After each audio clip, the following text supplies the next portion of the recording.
Meanwhile, in Edmonton, we got this guy, Connor McDavid. We need him to go deep in the playoffs. He wants to go deep in the playoffs. Leon Draisaitl, one of the best players in the NHL. It's two guys on the same team, but what's been the problem? Well, one problem is maybe get a guy like Zach Hyman. Tic-tac-toe. Hyman should get, 25 to 30 goals this year, just on goals like this. Butch, more than that. This is one of the best power plays.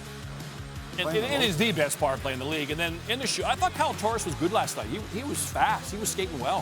When I see Torres shoot that puck, I always think to myself, how come he doesn't have more goals? Yeah. This guy was a high draft pick.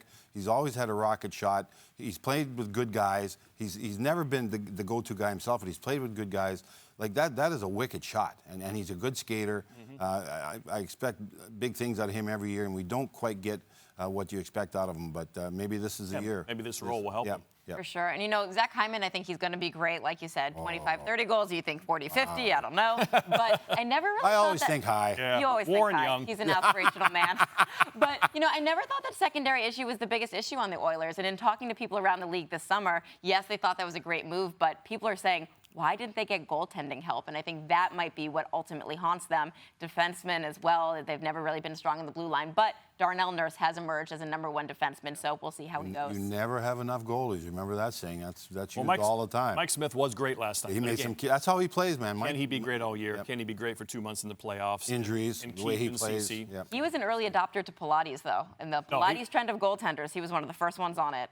He is ripped like Melrose. I coached him. He's a stallion. You're in Pilates, too? I love Pilates. I walk Pilates? by there every morning and put my coffee on there when I went to the washroom. Yeah, Barry's more of a hot yoga guy. Oh. Jack Eichel. So we're talking here about Jack Eichel here on the set, and suddenly Emily drops a little cap bomb on us.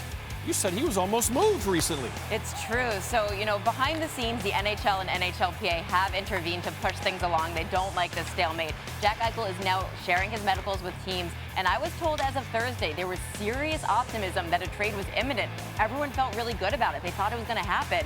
And then on Friday, things went quiet.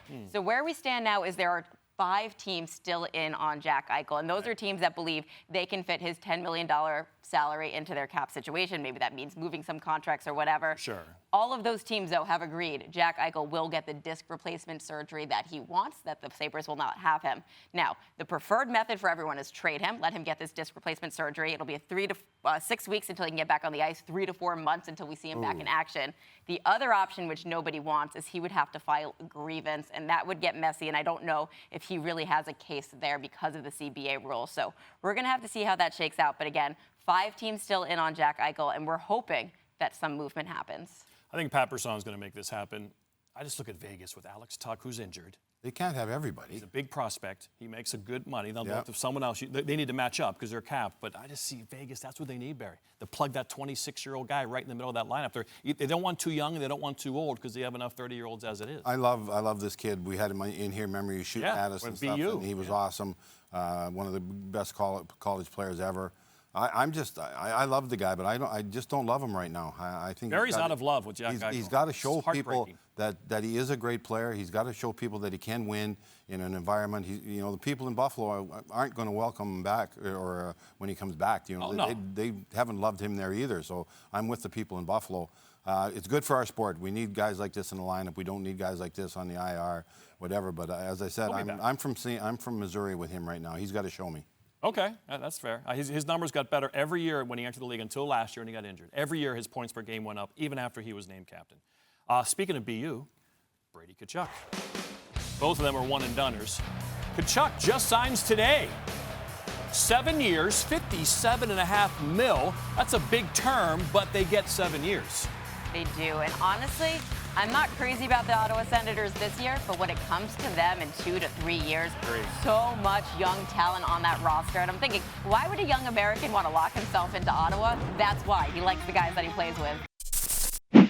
Thanks for watching ESPN on YouTube. For live streaming sports and premium content, subscribe to ESPN+.